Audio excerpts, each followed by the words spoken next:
Hello दोस्तों, आपका स्वागत है आपके अपने YouTube channel easy study hub में। आज हम लोग जो क्वेश्चन देखने जा रहे हैं वो सीजी व्यापम में आया हुआ है। ठीक है, सीजी व्यापम के एग्जाम में आया हुआ है, तो उसको आज हम लोग देखेंगे। दिए गए चित्र में दो सरल रेखाएं पी क्यू और आर एस हैं। ठीक है, और एक दूसरे को ओ पर प्रतिच्छेद करती हैं। यदि एस ओ टी जो है का मान जो है 75 डिग्री है, तो ए बी सी का मान ज्ञात कीजिए। यह इंग्लिश में क्या लिखा है? In the given figure two straight line P Q and R S R intersected each other at O. If angle SOT is 75 degree, find the value of AB and C. इसमें क्या बोल रहा है? यहाँ आपको एक चित्र दिया हुआ है जिसमें SOT का वैल्यू दिया है। यहाँ देखिए SO और ये T, इसका वैल्यू आपको कितना दे दिया है? 75 डिग्री या 75 डिग्री। ठीक है, अब हम लोग को मान क्या ज्ञात करना है? ए बी और सी का। ठीक है, तो हम लोग कैसे ज्ञात कर सकते हैं? इसको यहाँ मिटा देता हूँ। देखिए, हम लोग सबसे पहले क्या देखते हैं, यह त्रिभुज में है, दो रेखाएं हैं। ठीक है, एक दूसरे को काट रही हैं। किस बिंदु पे? ओ पे काट रही हैं।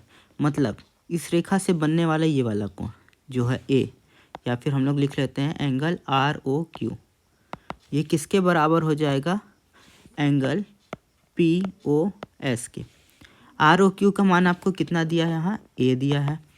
और पी ओ एस का मान कितना दिया है आपको? 4 भी दिया हुआ है। आपका एक इक्वेशन ये बन जाएगा कि ए बराबर कितना होता है? 4 भी। ठीक, सेकेंड वाला आप क्या कर सकते हैं कि एंगल देखिए एस ओ क्यू, ये वाला एंगल एस ओ क्यू, ये किसके बराबर हो जाएगा? एंगल पी ओ आर के। ठीक है, एस ओ क्यू का मान कितना हो जाता है? देखिए यहाँ एस ओ क्यू का मान कितना दिया है? 75 प्लस बी, या फिर इसको हम लोग और क्या लिख सकते हैं? Angle S O T plus angle T O Q बराबर एंगल पी ओ आर। अगर आपको समझना है इसलिए बता रहा हूँ। एस ओ टी का मान कितना दिया है? 75 डिग्री, ये आपको शुरू में दिया हुआ है। टी ओ क्यू का मान कितना दिया है? यहाँ देखिए बी दिया है। ये बराबर किसके है? पी ओ क्यू के। और पी ओ क्यू का मान कितना दिया हुआ है? पी ओ आर का मान 2c दिया हुआ है। तो हम लोग के यहाँ से दो इक्वेशन मिल गया। ठीक, अब इसको मिटा देता हूँ। ठीक, तो थोड़ा सा और इसमें क्लियर करते बनेगा कि और क्या कर सकते हैं। फिर उसके बाद हम लोग क्या देखेंगे? ये देखिए एक रेखा बन रही है, ये वाली। कौन सी रेखा बन रही है? रेखा एस ओ आर, या फिर एंगल या फिर इसको आप ये कर लीजिए, इसको हम लोग लिख लेते हैं एंगल एस ओ आर। ये वाला दिख रहा है ना, एस ओ आर। ये आपका कितना डिग्री है? 180 डिग्री। इधर वाला भी देखेंगे तो भी 180 डिग्री ही होगा। ठीक है, तो हम लोग नीचे वाले को ले रहे हैं। तो नीचे वाले में क्या है? देखिए angle A plus angle B है प्लस 75 डिग्री बराबर कितना हो जाएगा? 180 डिग्री। ठीक है, अगर यहाँ देखेंगे ए बराबर हम लोग का कितना मान था? 4b, तो हम लोग यहाँ लिख देते हैं 4b प्लस बी प्लस 75 बराबर कितना हो जाता है? 180, 180। ठीक है, इन दोनों को जोड़ेंगे तो 5b या 5b प्लस 75 बराबर 180। यहाँ तक तो आपको दिक्कत नहीं गया होगा। ठीक है, अब देखिए बी 5b तो यहाँ है, तो इसको हम लोग 5b यहाँ लिख देते हैं। अब ये देखिए प्लस 75 है, इसको हम लोग किस साइड ले जाते हैं? इस साइड। तो अगर ये प्लस साइन है, इधर जाएगा तो कौन सा साइन हो जाता है? माइनस। तो 180 में से 75 को घटा देंगे, 180 माइनस 75। जब हम लोग घटाएंगे तो कितना आएगा? 105 या 105। ये आ रहा है 5b का मान, तो b का मान कितना हो जाएगा? 105 डिवाइड बाई 5, 105 बट्टा में 5। इसको काटेंगे तो कितने बार में कटेगा? 21। तो देखिए हम लोग को एंगल बी जो मिला वो कितना मिल गया? 21 डिग्री। ठीक है, अब यहाँ पास 21 का मान रख देते हैं ए बराबर। तो ए बराबर क्या हो गया? 4 गुणा 21, 21। ठीक है, तो 21 चौके कितना होता है? 84 डिग्री। तो ए का मान कितना हो गया? हम लोग को एंगल ए बराबर कितना मिल गया? 84। अब सी का मान ज्ञात करना है, तो सी बराबर हम लोग यहाँ से निकाल सकते हैं। एंगल बी का मान 21 रख दिया, तो यहाँ क्या हो गया? इसको ब्लैक पेन कर देता हूँ। 75 प्लस 21 बराबर 2c। ठीक है, इसको यहाँ पर सीधा लिख देते हैं।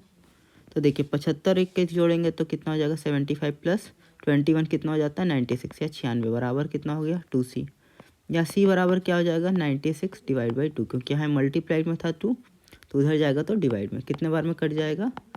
48 बार में। तो एंगल सी बराबर कितना हो गया 48। तब यहाँ से हम लोग आंसर देख सकते हैं, एंगल ए कितना आ रहा है 84, एंगल बी 21, एंगल सी 48।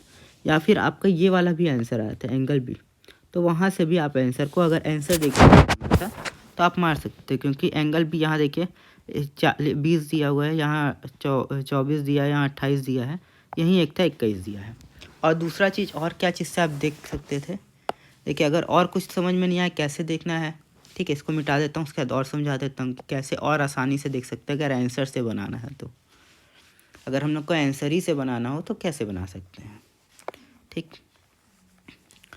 इसको मिटा दिए। अब देखिए हम लोग क्या बताया था कि ये वाला एंगल इस एंगल के बराबर होता है, मतलब ए बराबर कितना होता है 4b।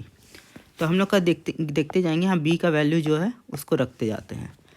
तो a बराबर क्या हो जाएगा 4 × 21, अगले वाले में 4 × 20, अगले वाले में 4 × 24, अगले वाले में 4 × 28।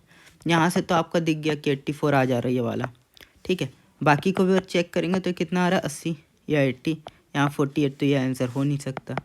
ये कितना आ रहा है 24 4 जा 96 होता है, यहाँ 72, तो ये भी नहीं हो सकता।